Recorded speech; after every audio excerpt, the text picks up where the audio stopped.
अस्सलाम वालेकुम। प्रोग्राम है हालात हाज़रा और मैं हूं शबीर मीर। नाज़रीन, गिलगित बल्तिस्तान में लोकल गवर्नमेंट इलेक्शंस के हवाले से गवर्नमेंट खासी कमिटेड नज़र आ रही है।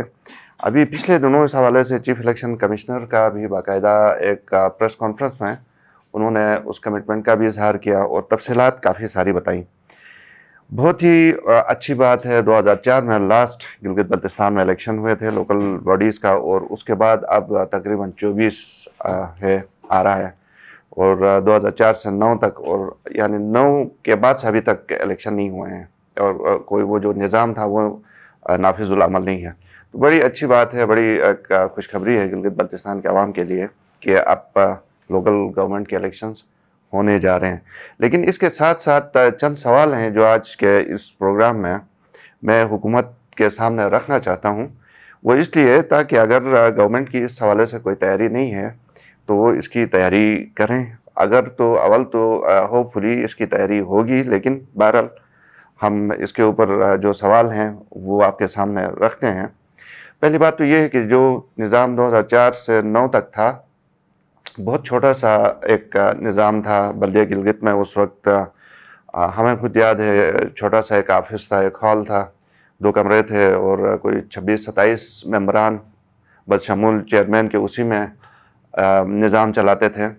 वो बिल्डिंग तो खैर अब भी है, छोटी मोटी गाड़ियाँ थी। उस वक्त के चेयरमैन जो होते थे, वाइस चेयरमैन, वो उन्हीं गाड़ियों से अपना जो गुजारा चलाते थे।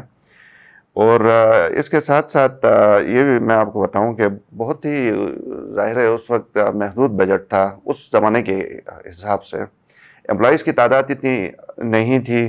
टोटल जो एडमिन और आपका एडमिन एक्सपेंसेस और जो सैलरीज की मद में बहुत ज़्यादा बड़े ख़र्चे नहीं थे, तो इसलिए डेवलपमेंट का काम भी होता था। उस वक्त सालाना 30 से 35 करोड़ इन कौंसल्स को हुकूमत देती थी, और उसमें मुलाजमीन की तनख्वाहें और एडमिन जो अखराजात हैं उसके अलावा बचते भी थे मेम्बरान को डेवलपमेंट के लिए।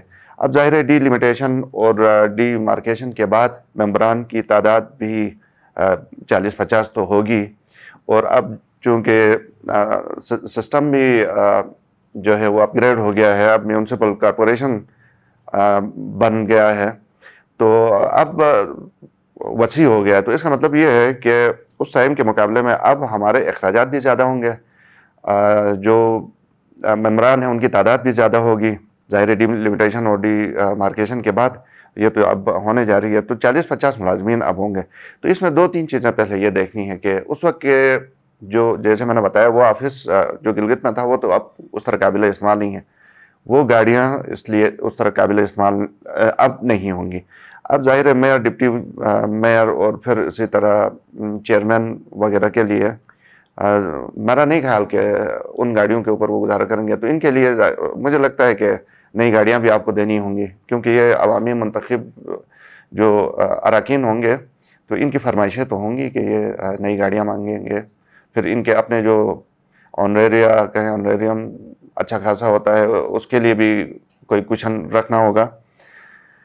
और इसके अलावा अब इनके रहने के लिए अगर गिलगित की बात करें तो पूरा एक कॉम्प्लेक्स की ज़रूरत होगी, जिसमें आपका मेयर होगा, डिप्टी मेयर होगा, जिसमें आपके जो कॉरपोरेशन के दूसरे मुलाजमीन होंगे, उसमें मुख्तलिफ सेक्शंस होंगे। मिसाल के तौर पे एंटी इंक्रोचमेंट का कोई सेक्शन होगा, टैक्सेशन का कोई सेक्शन होगा, एडमिन एंड फाइनेंसेस का एक सेक्शन होगा, सैनिटेशन का इसमें होगा, पूरा इंजीनियरिंग का एक अलग सेक्शन होगा, लाइब्रेरीज होंगी, प्लस पार्क्स एंड हॉर्टिकल्चर का होगा। अलगर्ज पूरा एक कॉम्प्लेक्स जिसके अंदर ये सारी चीज़ें आ जाएं, और उसकी ज़रूरत है। तो हमारे पास सर दस्त कोई ऐसी बिल्डिंग या कॉम्प्लेक्स हमारे नज़र में नहीं है। शायद चीफ सेक्रेटरी साहब ने जहन में रखा हो, कोई नहीं होने की सूरत में इसके ऊपर काम करने की ज़रूरत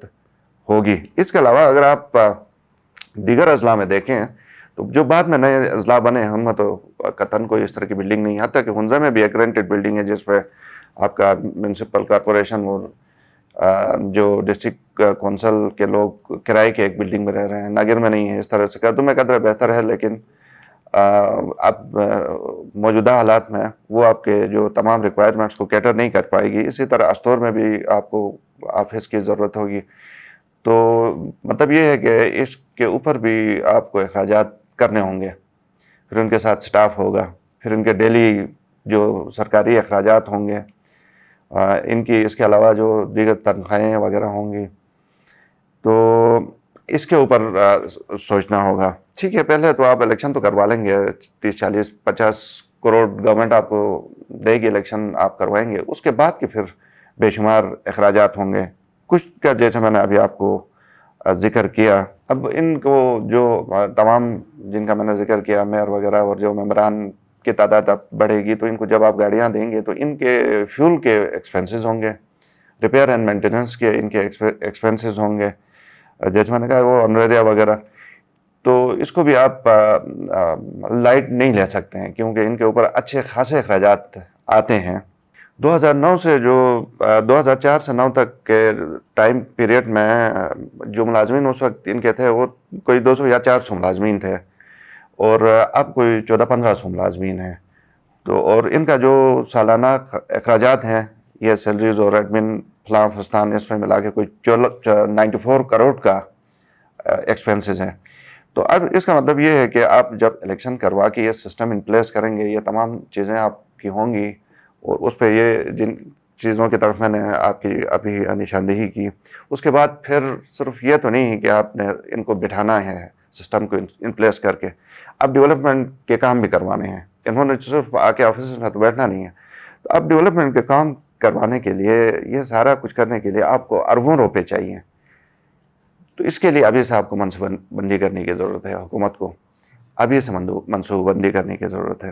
تو اگر اس کو اب میں ریکیپ کروں تو بالکل مختصر الفاظ میں یہ ہوگا کہ 2004 اور 9 کا زمانہ نہیں ہے. بہت کم اس وقت جو آپ کے ایکسپینڈیچرز تھے, آفیسز محدود تھے, گاڑیاں اس وقت سستی تھی, تیل سستا تھا, سیلریز کم تھے, اور اسی طرح آپ کا ایڈمن اور جو ایکسپینسز اور سیلریز کے میں کم خرچے تھے, تو کچھ نہ کچھ آپ کو بچتا تھا ڈیولپمنٹ کے لیے. اب اتنے سال بعد آپ تقریباً بنتے ہیں, اگر 2004 سے کریں تو 2 دہیاں 20 ایئرس ڈاؤن دا لین. تو آج یہ ساری چیزیں چینج ہو گئی ہیں. اب اپ گریڈ ہو گئی ہیں پوزیشنز, جیسے میئر آپ نیا آئے گا, ڈپٹی میئر آئے گا, اور چیئرمین, اور یہ چیزیں, اور ڈیلیمیٹیشنز کے بعد جو آپ کی ممبران کی تعداد بڑھے گی, اور اس سب کے لیے پھر آپ کو زیادہ پیسے چاہیے ہوں گے. ان کی رہائش کے لیے آپ کو آفیسز کے لیے آپ کو زبردست قسم کے آفیسز چاہیے ہوں گے, ان کے لیے گاڑیاں چاہیے ہوں گی, ان کے لیے فیول چاہیے ہوں گے, ان کے ڈیلی ایکسپینسز کے لیے پیسے چاہیے ہوں گے. اور اب کچھ بھی نہیں ہے پورے گلگت بلتستان میں, یہ سارا کچھ آپ کو کرنا ہوگا. ایک دفعہ آپ یہ کریں گے, اس کے بعد آپ نے ڈیولپمنٹ کے لیے پیسے دینے ہوں گے, تو جو کہ بہت بڑی رقم ہوگی. تو اس پروگرام کا مقصد یہ ہے ناظرین کہ ہم جسٹ پوائنٹ آؤٹ کریں کہ یہ چیزیں ہیں. ہم امید رکھتے ہیں کہ حکومت اس کے اوپر سنجیدگی سے غور کر رہی ہوگی, پہلے سے کر رہی ہوگی, اور اگر نہیں بھی کر رہی ہے تو اس کے اوپر توجہ دینے کی ضرورت ہے, اور اس کے اوپر اب سے کام کرنے کی ضرورت ہے. بہت اچھا ہوگا کہ یہ الیکشن آپ کے ہوں اور آپ کے منتخب نمائندے آئیں, اور جو ایک سسٹم رکا ہوا تھا ایک زمانے سے وہ فنکشنل ہو, اور جو ممبران آپ کے الیکٹ ہو کے آئے ہیں وہ اچھا کام کریں, ڈیلیور کریں, اور اس کے لیے یہ ساری چیزیں چاہیے. پیسہ سب سے زیادہ ضروری ہے. پروگرام دیکھنے کا شکریہ, اجازت دیجیے, اللہ حافظ.